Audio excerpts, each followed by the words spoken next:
Who would I think would take over the East next season?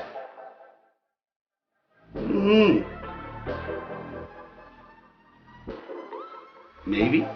Welcome y'all to another episode of Finessing with Lauren. Today we're going to talk about, in my expert opinion, please don't sleep on my team, Chicago Bulls.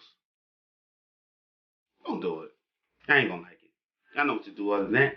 Hit that intro.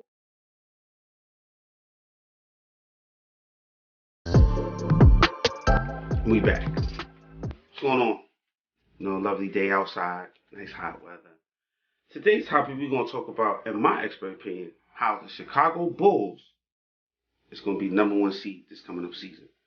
Alright, granted, they didn't have a good start last year or the year before. But letting me know, even though they were 6 in the NBA Eastern Conference Finals with 46 wins and 36 losses, my big three, Caruso, LaVine, and number 11, DeRozan, was to me the best trio in the East besides my other squad, Brooklyn, KD, Kyrie, and supposedly Ben Simmons. Whenever we'll see that, I guess. But DeMar DeRozan averaging 25 to 30 points per game. Zach LaVine, pardon me for that. Zach LaVine, man, Zach LaVine. That brother has been raw since raw been raw. You know what I mean? In the All-Star games. But we ain't gonna talk about that. That's another topic, another issue. He's been averaging 25 to 30 points. Caruso. I give it to you, man. I give it to you. That is one white boy that I never thought would impress me, but Caruso has definitely impressed me. Ever since he left the Lakers and got traded to the Bulls, I thought the Bulls was going to be, just another alright, okay team. But let's not forget, at one point in last season, they were the number one seed before they got swept down a couple of notches down, later on. But they showed a lot of potential. Now, Kobe White, that's another player I need to stop sleeping on. Definitely stop sleeping on him. He's a rising star. Even though he got injured, came back, he doing what he need to do. He definitely holding down the team. A few other I could mention, but those four right there to me and are very impressive. I was very impressed with the Bulls, especially DeMar DeRozan from his start. He came from the Spurs. When he was on the Spurs, I feel like he was shining, but he needed more depth to me. He was, ever since he left the Raptors, the year that Kawhi came and got them a chip, which he got robbed. My man DeRozan. I was like, damn. I thought when he went to the Spurs, I thought they was gonna do something with him, and they kept him for a couple seasons, and then finally they was like, all right, it's time for you to go. So he came to the Chicago Bulls.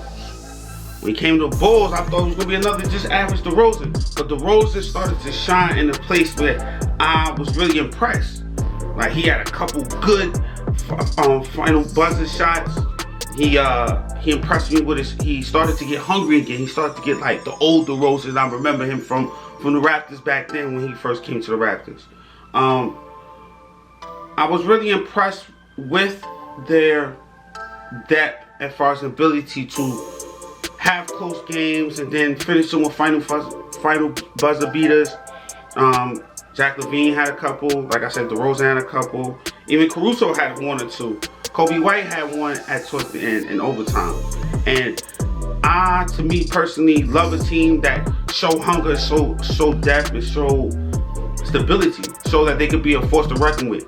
Do I feel it's going to be a challenge because you got the Bucks, you got the Celtics, you got Miami Heat, who has the number one seed last season, but prevailed to make it to the finals?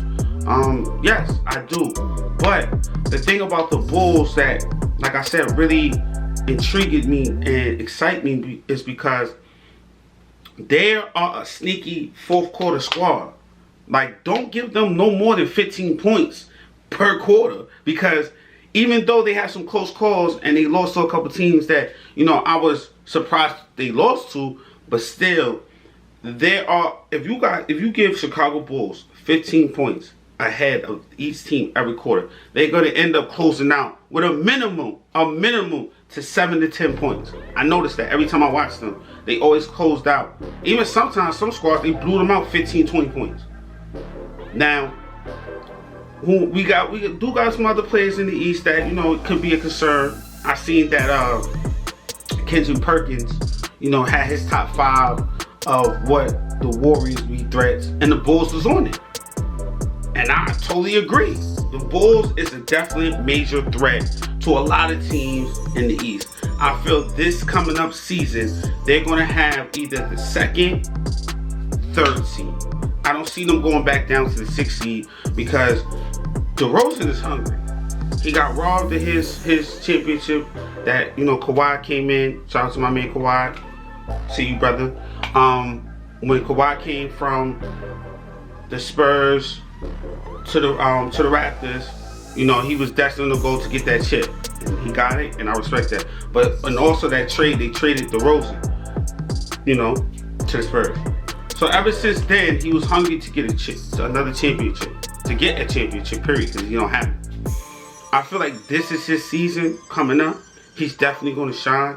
He's definitely going to be that leader that he needs to be for the Bulls, because they gave the role to Zach LaVine, and Zach LaVine, like, you know, he handled it as much as he could, but he needed help, and thankfully DeRozan. And let's not forget, totally forgot about my man, Lonzo Ball. My fault, Lonzo. Shout out to Lonzo. I was very impressed with Lonzo as well, because coming from the Lakers, you know, everybody thought he couldn't really produce, you know, be that shining star that he be, even though his brother LaMelo is shining over there at the Hornets. Shout out to LaMelo Ball and over there at the Charlotte Hornets. But Lorenzo definitely impressed me, you know, with his shot. He's improving with his shot. He's a go-to guy. He's a passer. He reminds me a little bit of Steve Nash, a little bit mixed with a little bit of I want to say Steve Francis.